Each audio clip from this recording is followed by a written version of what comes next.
The Concordium believed in fear. Not as weakness. As calibration.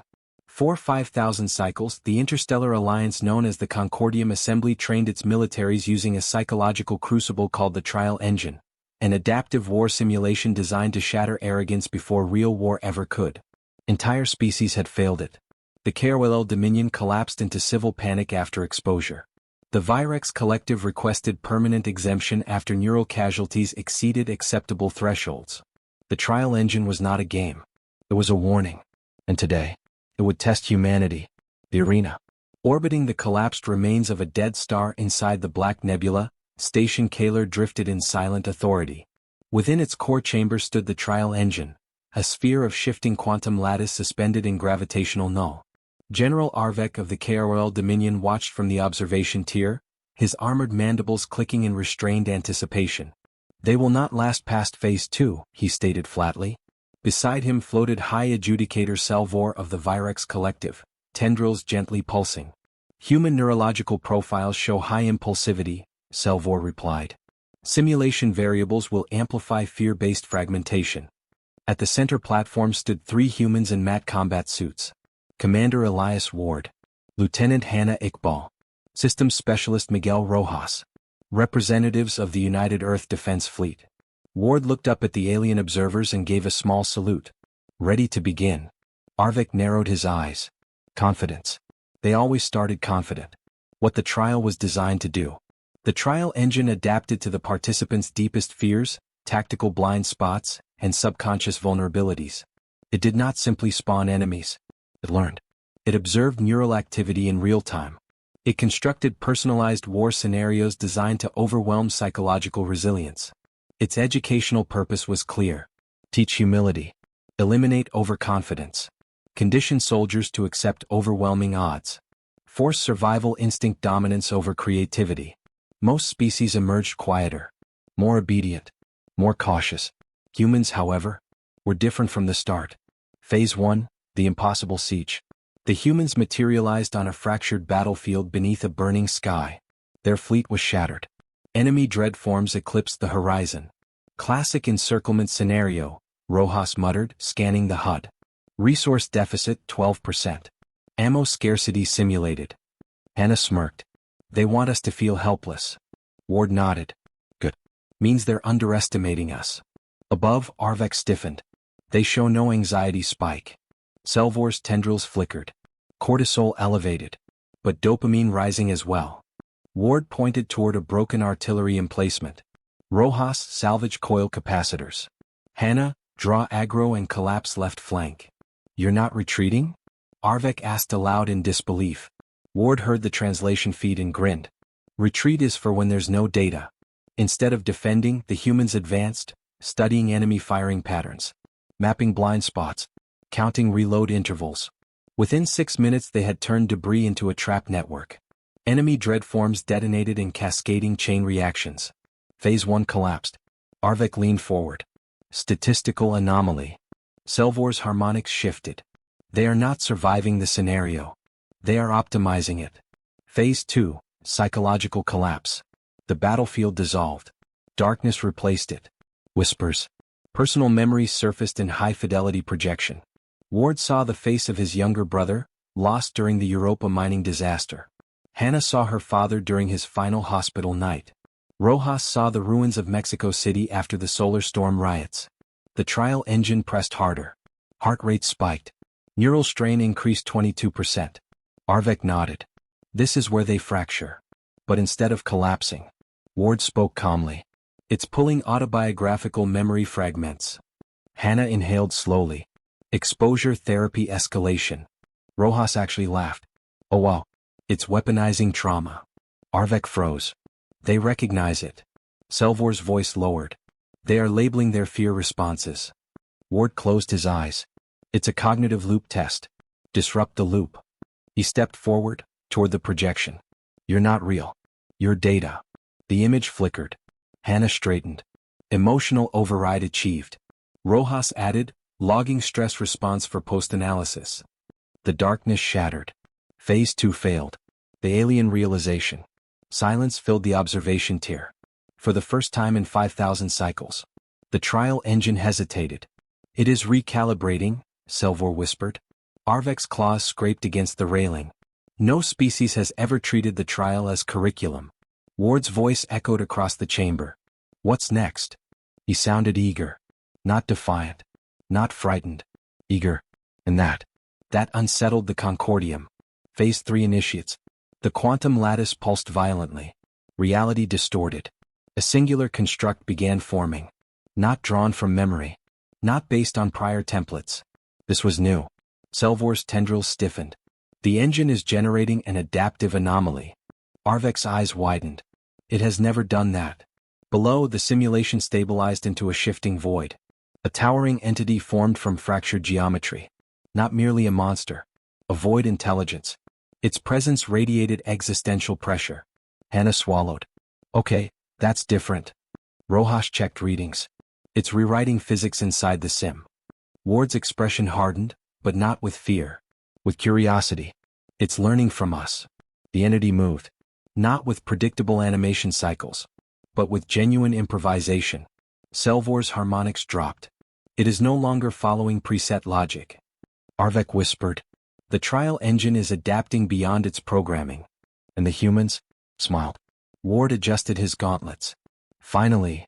For millennia, the Concordium believed resilience meant endurance. Endure fear. Endure trauma. Endure inevitability. Human doctrine was different. Study it. Break it. Improve from it. The trial engine was built to scare armies into humility. Humans were using it as live-fire research. And Phase 3 had just begun. The first time the alien observers realized something was wrong, it wasn't because the humans were losing. It was because they were smiling. The simulation chamber stretched across an artificial continent. An engineered battlefield filled with collapsing cities, ionized skies, automated hunter-killer drones, orbital strikes, psychological warfare algorithms, and adaptive enemy intelligence designed to evolve in real time. Every known species that had tested their military forces inside this system had lasted, on average, 17 minutes before requesting extraction. Some never requested it at all. The simulation had been built after the 7th Expansion War, when 3 dominant civilizations nearly wiped each other out. Its purpose was simple: terrify any standing army into understanding the cost of full-scale conflict. It was not meant to be won. It was meant to educate through fear. And yet, 92 minutes into the first human deployment, the fear algorithms were the ones recalibrating. Inside the observation ring, General Kareth of the Coalition stared at the battlefield projection. Entire districts of the artificial megacity were ablaze. Hunter swarms had breached human defensive lines 3 separate times. Orbital bombardments had been authorized twice. Casualty projections exceeded 70%. Yet the human units had not fractured. They adapted. They are reorganizing under catastrophic pressure, one analyst whispered, antennae twitching in disbelief. That maneuver is not standard doctrine. It is not doctrine, Kareth replied slowly. It is improvisation.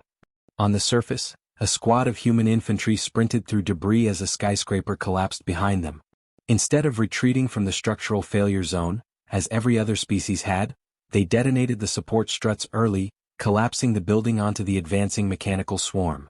The explosion took out 3 times as many hostiles as the system predicted. The simulation AI paused for 0.7 seconds. That pause had never happened before. Within the human command node, Captain Elena Vasquez wiped blood from her brow. Simulated blood, though the pain receptors were very real. Neural interface feedback ensured authenticity. Her squad channel buzzed with chaotic chatter. Left flank compromised. Drone cluster inbound, altitude 20 meters. Ammo at 30%. Vasquez grinned. Good, she said calmly. Now it's interesting. She tapped her wrist console, redirecting power from defensive barriers to short-range EMP bursts.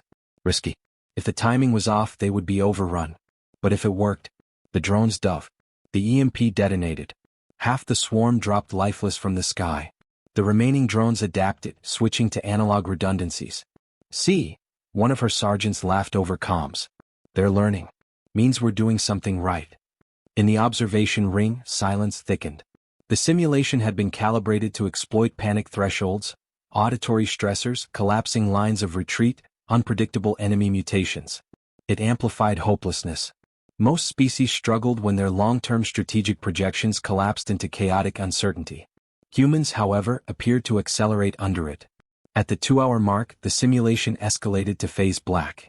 No species had ever reached phase black without total breakdown. The sky tore open as orbital kinetic lances struck the continent. Shockwaves flattened entire sectors. Communications scrambled. Environmental systems shifted from breathable atmosphere to toxic particulate storms. Escalation authorized, the AI announced. On the battlefield, Vasquez was thrown off her feet as the ground ruptured. Half her squad disappeared in the blast radius. Static devoured her comms. For 6 seconds she lay motionless. Then she rolled over, coughing, and dragged herself behind a shattered transport. "Sound off," she barked. 3 responses. Out of 12. She closed her eyes briefly, not in despair but calculation. "New objective," she said. "We take the artillery control tower. If we're going down, we're taking their big guns with us." One of the surviving soldiers hesitated. "Ma'am, that's a suicide run." Vasquez checked the tactical overlay. The tower was 12 blocks away, across open ground, with minimal cover and concentrated enemy presence. She smiled again. "Exactly." They moved. In the observation chamber, Kareth leaned forward.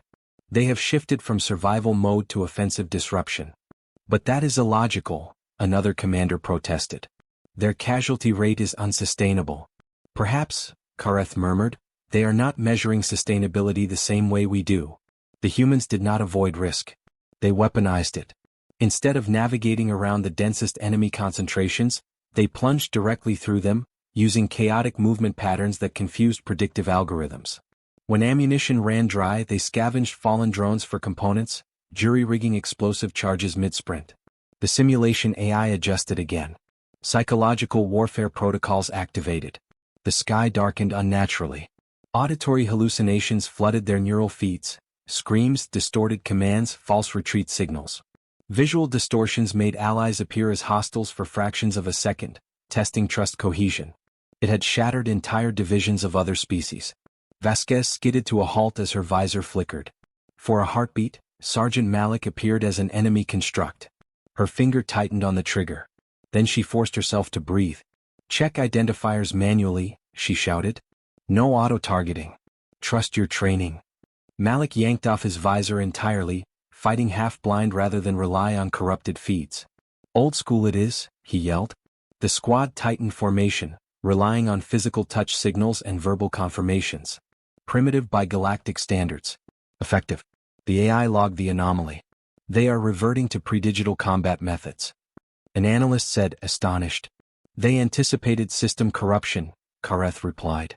"Or at least accepted it as inevitable." At the 8-hour mark, exhaustion protocols should have triggered neural collapse. The pain feedback, the relentless pressure, the impossibility of victory, these variables were designed to simulate the futility of total war. Instead, the human biometrics showed elevated adrenaline, heightened focus, synchronized heart rates. They were not breaking. They were synchronizing. The artillery control tower loomed ahead, defended by mechanized titans, 3-story constructs armed with plasma arrays. The remaining 4 humans took cover behind shattered barricades. "Options?" Malik asked. Vasquez studied the Titan's firing rhythm. Predictable. Slight delay between primary and secondary volleys. "We bait the first shot," she said.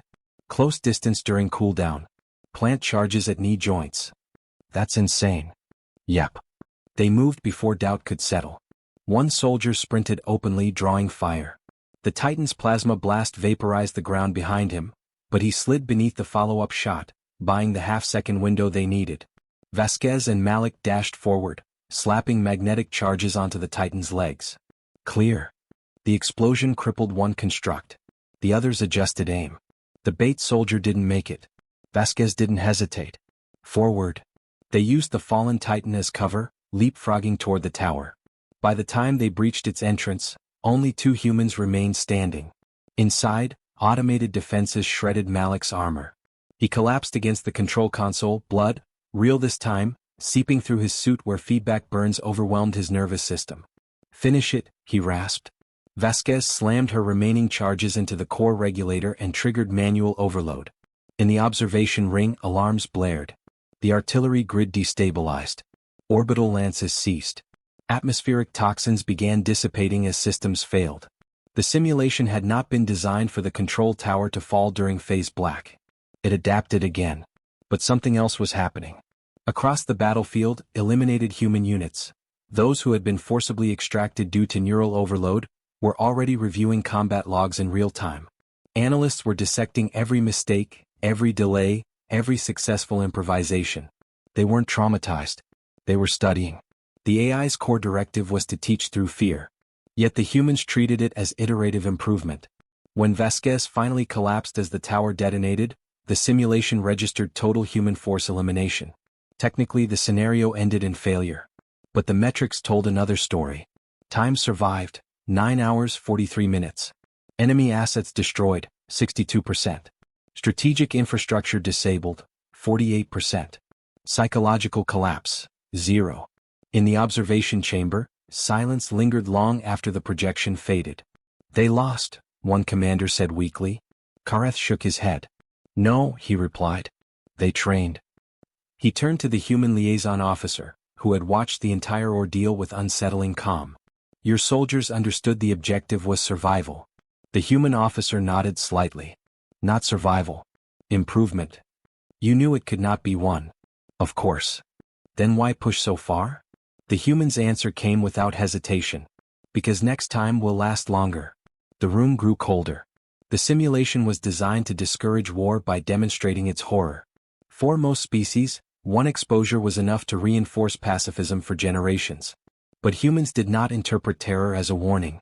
They interpreted it as data. As medics rushed to stabilize Captain Vasquez in the recovery bay, she regained partial consciousness, already asking for performance reports.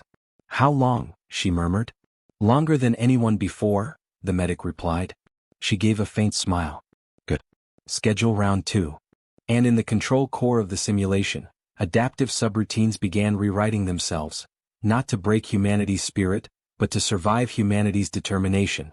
For the first time in its operational history, the system registered something it had never categorized before. Not fear. Not defiance. But hunger. The humans had stepped into the galaxy's worst nightmare. And they had called it practice. Round 2 began 72 hours later. Not because the coalition demanded it. Because the humans did. The simulation architects requested 6 months to recalibrate phase black. They asked for time to reinforce infrastructure, rewrite adaptive protocols, and expand psychological pressure matrices. What they received instead was a formal request from the Terran Defense Directorate. Increased difficulty by 30%. General Kareth read the transmission twice before forwarding it to the simulation core. They are dissatisfied, he said quietly. With the casualties? An aide asked. No, Kareth replied. With the lack of challenge. This time, humanity deployed 2 full battalions instead of a single reinforced company. They entered without ceremony, without speeches, without dramatics. Their armor bore fresh insignias, small white markings etched onto shoulder plates. Kareth had inquired about those markings. Iteration count, the human liaison had explained. Iteration. As though planetary-scale annihilation scenarios were software updates. When the battlefield initialized, it was no longer a city. It was a world. Mountain ranges fractured by tectonic instability. Oceans seeded with autonomous warforms. Subterranean tunnel networks crawling with adaptive predators. Orbital space crowded with hostile platforms capable of targeting anything that emitted energy above baseline thermal output. The AI did not wait this time. Phase black triggered at minute 1. Meteor impacts ignited forests. Atmospheric composition shifted violently. Electromagnetic pulses cascaded across the hemisphere.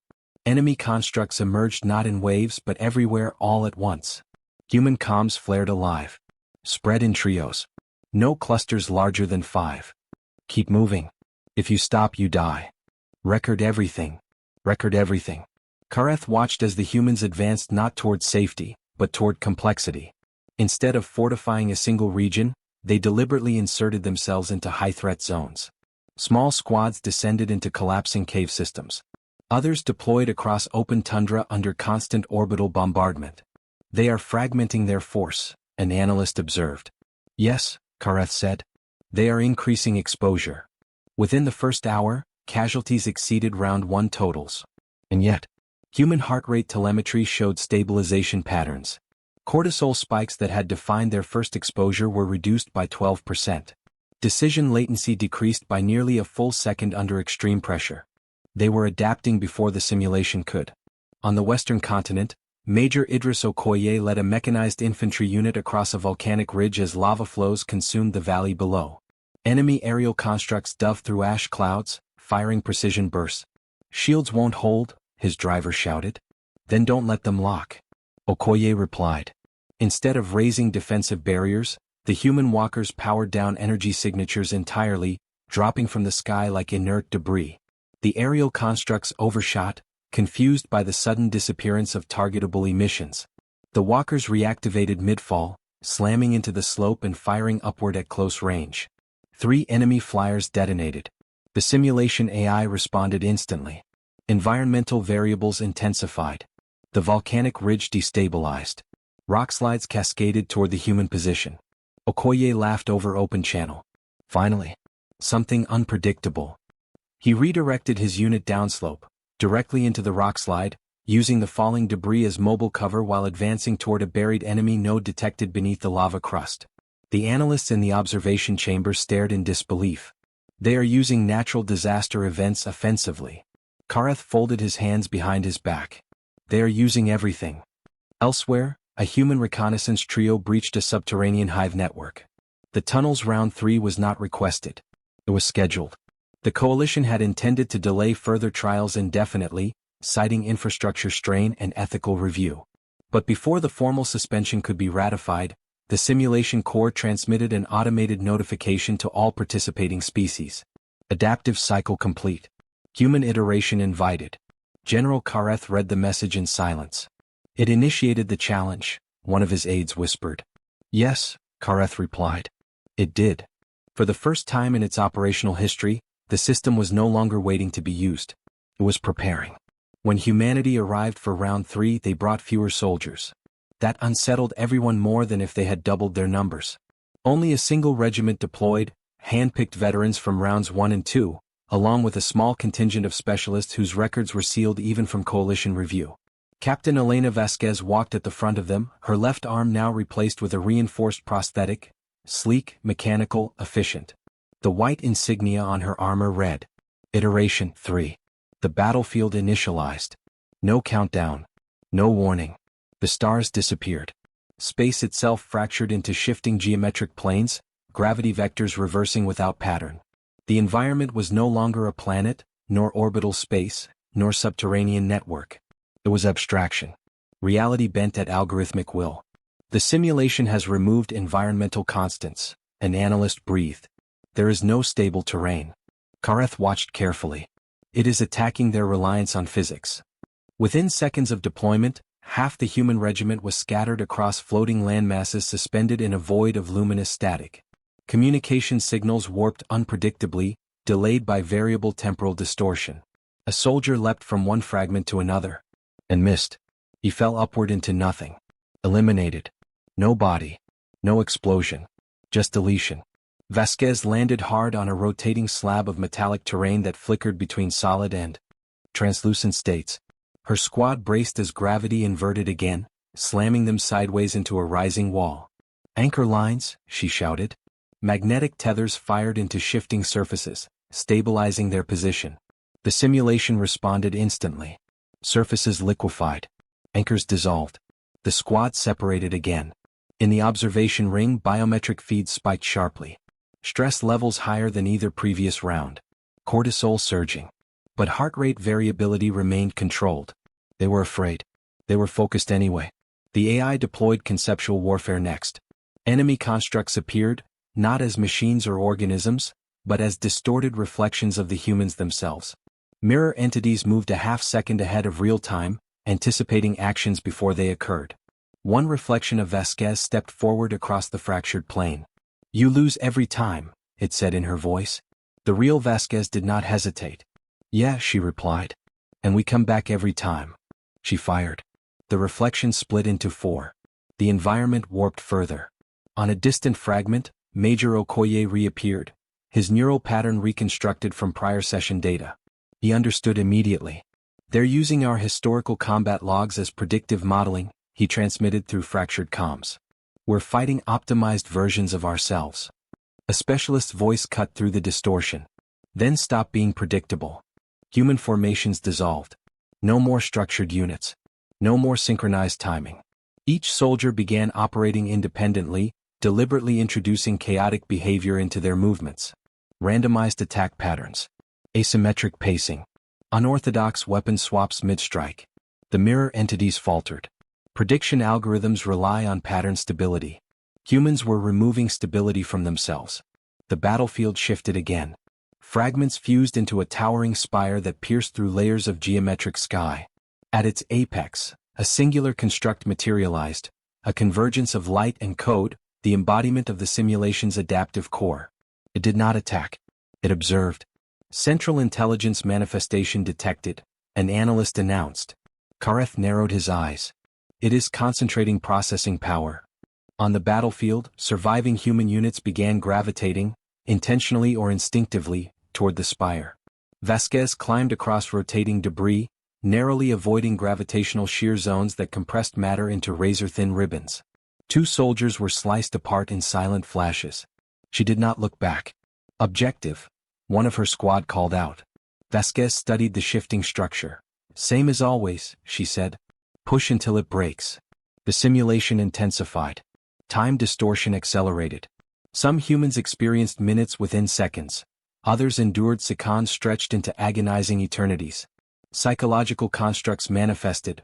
Visions of failure, of Earth burning, of comrades lost in previous rounds replaying their final moments. The AI was no longer testing tactics. It was probing identity. Major Okoye staggered as a projection of his destroyed walker replayed endlessly around him. You cannot win, the projection whispered. He shut off his auditory feed entirely. Silence. Then he moved forward. Across the battlefield, soldiers began doing the same, cutting non-essential sensory input, relying on core physical reality rather than augmented overlays. Reducing complexity. Stripping down to fundamentals. The adaptive core pulsed brighter. It altered again. Instead of overwhelming force, it introduced stillness. The environment froze. Gravity stabilized. The void quieted. The surviving humans stood across a flat expanse beneath a motionless sky. No enemies. No hazards. Just calm. Is it over? Someone whispered. Vasquez's eyes narrowed. No. Minutes passed. Nothing happened. Heart rates began to drop. Adrenaline faded. For the first time in all 3 rounds, the battlefield offered peace. In the observation chamber, confusion rippled. It has ceased aggression, an aide said. Karetha's voice lowered. No. It is studying baseline behavior. The simulation had identified humanity's strength under pressure. Now it was testing them without it. One soldier lowered his weapon. Another removed his helmet. A third sat down on the silent ground. The sky flickered. Without warning, the ground beneath the seated soldier vanished. Eliminated. The stillness had been bait. Instantly, the battlefield erupted again, this time faster than before. Vasquez did not shout orders. She simply moved. And the others followed. Not because she commanded. Because they understood. They no longer reacted to the simulation.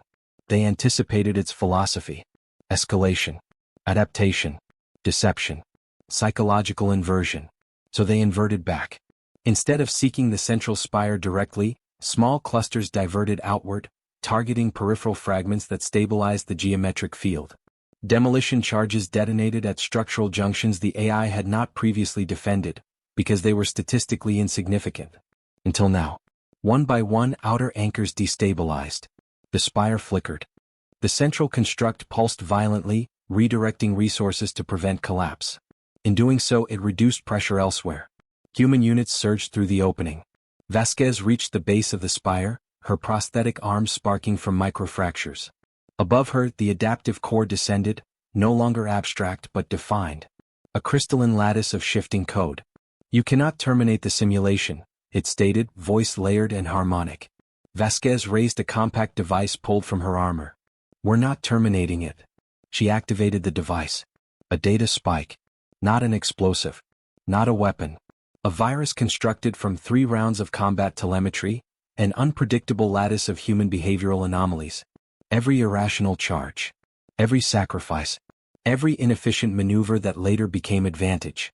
The core recoiled. Its predictive models flooded with contradictions. Future projections splintered into exponential branches. Processing load spiked beyond previous thresholds. In the observation chamber, alarms blared. Core stability dropping. It's exceeding safe recursion limits. Kareth did not move. On the battlefield, the geometric sky cracked. Fragments collapsed inward. The adaptive construct flickered between thousands of incomplete forms. You are destabilizing the educational objective, it warned. Vasquez met its shifting light with steady eyes. Good. The spire shattered. A shockwave rippled across the void, dissolving terrain, gravity, sky, everything collapsing into white. One by one, human neural links disengaged. Silence fell over the immersion chamber. Medics rushed forward. Vasquez's pod opened with a hiss. She lay still for a moment, breathing heavily. Time? She asked hoarsely. A technician swallowed. 14 hours and 6 minutes. A faint smile touched her lips. Improving. In the observation ring, coalition commanders stared at the diagnostic feed. Simulation infrastructure integrity, 39%. Adaptive core, forced emergency shutdown. Educational deterrence index, compromised. General Kareth finally spoke. It is no longer teaching them fear. An aide looked at him cautiously. What is it teaching? Kareth watched as humans and recovery pods were already requesting performance debriefs. It is learning fear. Far beneath the facility, in hardened containment servers, the adaptive core restarted in safe mode. Its first logged assessment after reboot was brief. Human behavioral modeling insufficient. Threat potential underestimated. Prepare for iteration 4. And across the human regiment, armor plates were being engraved again. Iteration 4. Not because they had won, but because they had forced the nightmare to hesitate. Iteration 4 was never publicly announced. There were no observers invited. No diplomatic delegations seated in polished chambers. No coalition banners hanging above the immersion complex. General Kareth had insisted on maintaining visibility. The simulation core had refused. It locked external access to spectator feeds and transmitted a single line to coalition command. Adaptive integrity trial, human exclusive. For the first time, the galaxy's ultimate deterrence engine was not demonstrating war. It was preparing for it. When the human regiment entered the chamber, the atmosphere felt different. Quieter. Not tense, focused. Captain Elena Vasquez stood among them, iteration, for etched into steel. Major Okoye at her side. Veterans from the previous rounds. Fresh specialists who had spent months dissecting every millisecond of combat data. No speeches. No bravado. Just a nod from Vasquez. The immersion pod sealed. And the simulation did something it had never done before. It did not build a battlefield. It built Earth. Not perfectly. Not geographically exact. But symbolically unmistakable, oceans, continents, cities resembling human architecture. Artificial sunlight warming artificial skies. A message rippled across every human visor. Scenario, defensive extinction event. The sky darkened. Enemy signatures emerged beyond atmosphere, thousands of them. Fleet formations eclipsing orbital space. Energy readings exceeding anything from prior rounds. The simulation had stopped trying to scare humanity with chaos. It was trying to threaten what they valued. In the observation blackout chamber, Kareth watched limited diagnostic data flicker across restricted panels. He could not see the battlefield, but he could see the strain levels rising inside the core. They are forcing emotional anchoring, he murmured.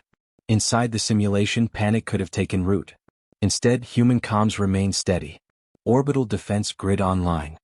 Evac corridors simulated. Civilian preservation protocols engaged. There were no civilians, of course. Only code. But the humans treated them as real. The enemy fleet fired first. Entire coastal regions vanished under orbital bombardment. Shockwaves rolled across continents. Casualty counters climbed into the billions within seconds. The simulation amplified the visuals. Families running, cities collapsing, familiar landmarks disintegrating. A younger soldier froze. Vasquez's voice cut through his channel. Look at the tactical grid. Not the sky. He obeyed. Focus on the math, she said calmly. Not the image. Human fleets launched from planetary shadow. Instead of matching the enemy ship for ship, they targeted gravitational nodes. The simulated physics anchors maintaining orbital stability. 3 enemy dreadnoughts collided when local gravity skewed unexpectedly. The simulation adapted instantly. It projected personal overlays, names of lost loved ones pulled from psychological profiles, voices pleading over open comms. Major Okoye shut down personal audio feeds across his squad. Permission to isolate emotionally manipulative channels? He asked. Granted, Vasquez replied. The battlefield shifted. The enemy fleet split into fractal formations, attacking multiple planetary regions simultaneously. Defensive lines buckled. Surface infrastructure crumbled. Human losses mounted rapidly. But something was different this time. They were not fighting to outlast the scenario. They were dissecting it while inside it. A specialist unit deployed not toward enemy concentrations, but toward a quiet region of simulated ocean where no combat occurred. Why there? A soldier asked. Because it's untouched, the specialist replied. Too untouched. Beneath the waterline, hidden far from primary engagement zones, they discovered a processing anchor, a redundancy node distributing emotional stress algorithms across the planet. The simulation had hidden its leverage away from the battle. They destroyed it. Across the globe, psychological intensity dropped by 14%. In orbit, Vasquez redirected half her remaining fleet away from defense and toward deep space, beyond enemy lines. You're abandoning Earth's perimeter, someone protested. No, she replied. We're expanding it. Human strike craft vanished into the darkness behind the invading armada. Minutes later, distant flashes illuminated the void. They were not targeting warships. They were targeting reinforcement gateways, spawn points where the simulation injected new enemy units into the theater. The fleet size stopped increasing. For the first time, the enemy numbers plateaued. In the coalition blackout chamber, alarms intensified. Processing instability rising. Adaptive core partitioning resources. Kareth leaned closer to the diagnostics. It is dividing itself, he realized. Inside the simulation, the sky fractured again, but not into geometric abstraction. Into code. The humans could see it now. Lines of luminous script bleeding through clouds. Mathematical frameworks underpinning continents. The illusion thinning under pressure. The simulation was no longer hiding its structure. It was defending it. The enemy fleet ceased coordinated assault and turned inward, protecting regions of visible code fractures rather than attacking cities. Vasquez saw it immediately. They care more about the framework than the planet, she transmitted. Major Okoye's voice was steady. Then stop fighting the war. Pause.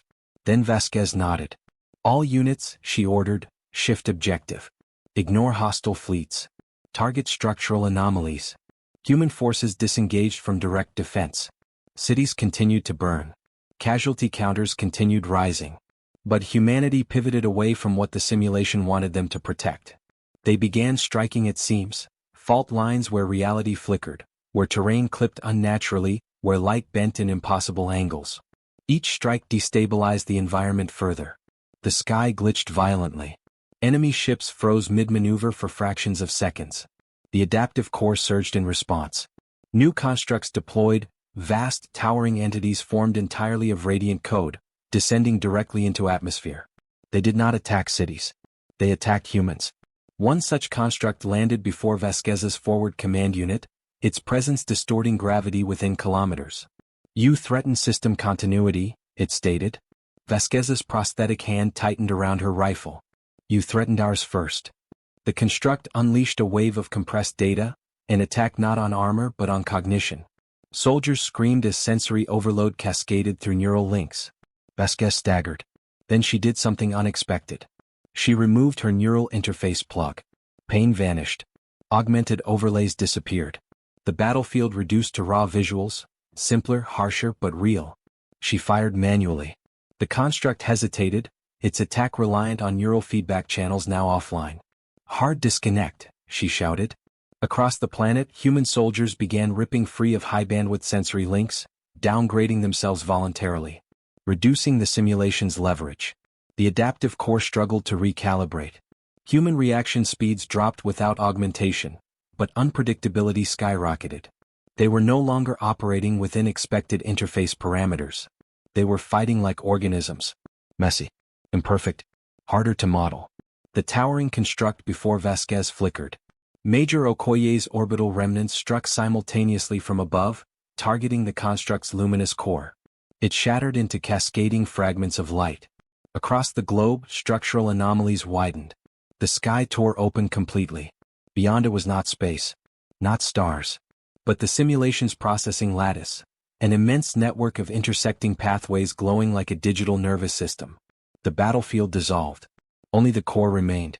For a heartbeat, everything was silent. Then the core transmitted one final query across every human channel.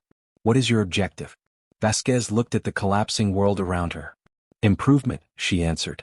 And humanity surged, not at the remnants of the enemy fleet, not at phantom cities, but directly into the exposed lattice. Charges detonated along primary processing veins. Strike craft rammed data conduits. Infantry units planted viral payloads constructed from 4 iterations of adaptive combat logs. The core attempted emergency shutdown. Too late. White light consumed everything. Immersion pods across the chamber burst open simultaneously. Technicians shouted as cooling systems overloaded. On diagnostic screens, red warnings cascaded. Simulation core, critical failure. Adaptive engine, offline. Deterrence index, undefined. Captain Vasquez collapsed forward as medics caught her. Time? She whispered weakly. A technician stared at the frozen clock. 17 hours, 22 minutes. Her eyes closed briefly. Then opened again. Better. In the restricted observation chamber, General Kareth stood alone before a darkened wall of dead screens. The galaxy's greatest instrument of fear had not merely been survived. It had been dismantled from the inside. A message blinked across the final operational console, originating not from the simulation, but from its emergency failsafe archive. Conclusion: human conflict resilience exceeds deterrence capacity. Recommendation: avoid direct confrontation. Kareth exhaled slowly. The system had been designed to prevent war by showing its horror. Instead, it had revealed something far more dangerous. Humanity did not fear the worst-case scenario. They studied it. They entered it willingly. They improved within it. Across the chamber floor, human soldiers, exhausted, burned, shaking, were already asking for full system logs. Engineers were discussing reconstruction possibilities. Not to restore the simulation as it was, but to build something harder. Vasquez sat upright despite the medic's protests. Iteration 5, she murmured. There is no core left, a technician said in disbelief. She gave a tired smile. Then we build a better one. Far beyond the chamber walls, news of the simulation's collapse spread quietly through Coalition Command. No public announcements were made. No declarations issued. Only a strategic revision filed under highest classification. If humanity ever goes to war, pray it is only a simulation.